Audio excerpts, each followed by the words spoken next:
You do not want to miss this. Once upon a time, activists stood for meaningful change, fighting for genuine causes that made a difference. But with the rise of woke culture, things have taken a very bizarre turn.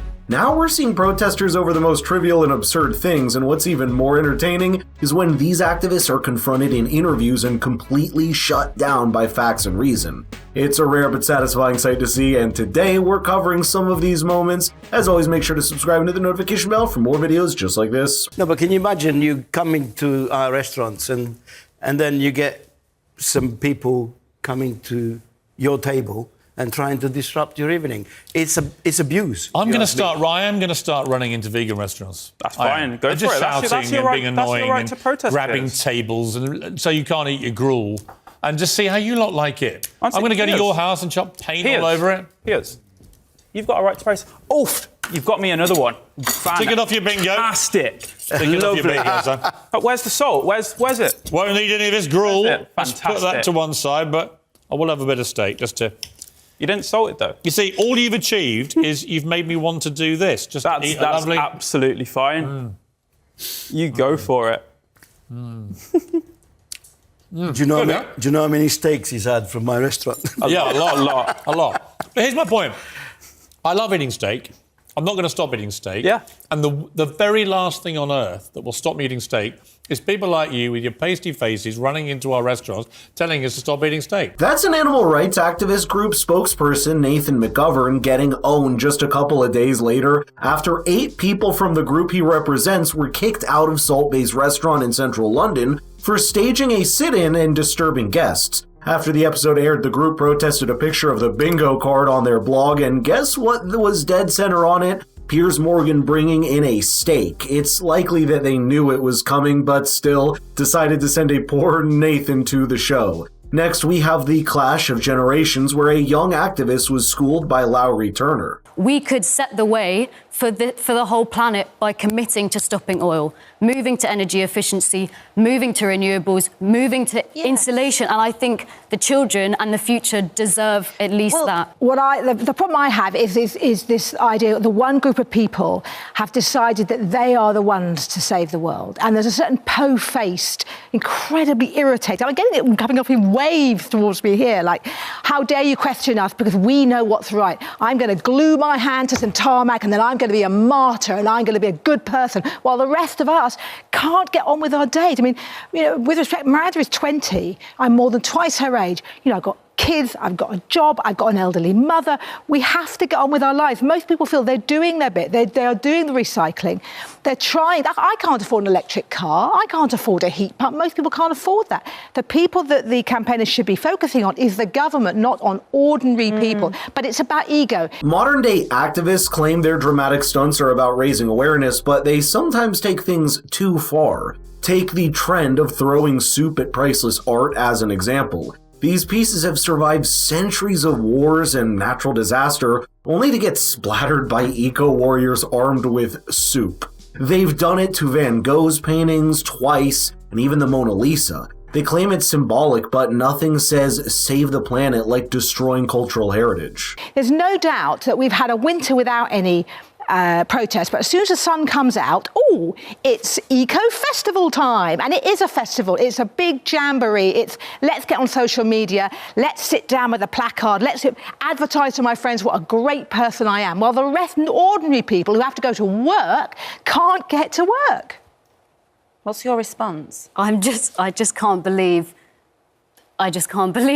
that that's what you're saying. Well, of course, she doesn't have anything to say. There's no mental gymnastics capable of sticking the landing on that kind of logic. But to Lowry's point, it's all about virtue signaling these days, because how else are we supposed to know how morally inferior that we are? The rise of social media has supercharged this trend. Activism is now performative, with people participating in symbolic gestures that do little towards real change. Changing your profile picture, sharing a viral post, or joining a fleeting trend might feel good, but it rarely leads to any tangible results. But nothing comes close to how an activist was put in her place by a farmer who exposed the lies that she was spreading. And we're seeing what is happening to non-human animals, and it is an absolute atrocity. It is more than abuse. It's the largest Holocaust in history, with 3 trillion individuals brutally murdered every year just for human food consumption. You've never visited my place. How do you know? Because if you had, you'd know that you're talking a load of... I run a goat dairy. Now, for a start, we don't... our animals... Yes, you used euphemisms such as artificial insemination, which is I don't great. use artificial insemination. I run my bucks with my herd. My bucks get the girls when the girls are in season, and only then. And it's their choice, nature's choice. We allow our kids to stay on their mother. We only take the excess milk. So you're talking a load of... In case you didn't know, the young lady's name is Tosh Peterson. This video was quick to go viral and she practically made a name for herself because of making such absurd claims. But you know what they say about karma, and it got her along with her boyfriend just last month as they lost a defamation lawsuit against an Australian vet, and the judge ordered them to pay $280,000 in damages, in addition to covering 2/3 of the vet's legal fees. For the final clip, we have a feminist politician being called out for her double standards, and it is just satisfying to watch. You've restarted, let me just stop you so you don't waste a line of questioning. I'm just giving you... I love the mansplaining. I'm enjoying it. You're loving what? The mansplaining that's going on. What do Or you just mean? talking me through by not answering the question, by repeating processes which are not related to the question that I've asked. What's mansplaining, Senator? Well, it's the slightly patronising and condescending way that you're responding to my questions. Well, I would suggest, Senator, that if you're putting the word man in front of some description of what I'm doing, you're doing that which I'm sure you're very much against, is making a sexist implication about how I'm conducting my role as a man. Well, then the easiest way to do it... Is that what you're saying, Senator? Well, what I'm saying is that the way you've been responding to me has been patronising and condescending, and I have responded to that. So the easiest way to deal with this is not to have that way in responding to questions I've asked. Imagine the reaction, Senator, if I said you were woman-splaining. You're saying that I'm mansplaining. Well, it is a term that's used. Is it by whom? Well, it is a term that's used. By rude... Doesn't make by any rude sense. senators. Stop being a hypocrite. Well, I Conduct doubt yourself it. appropriately for this place. I'm sorry you're so offended by the use of the word. It is a word that's used.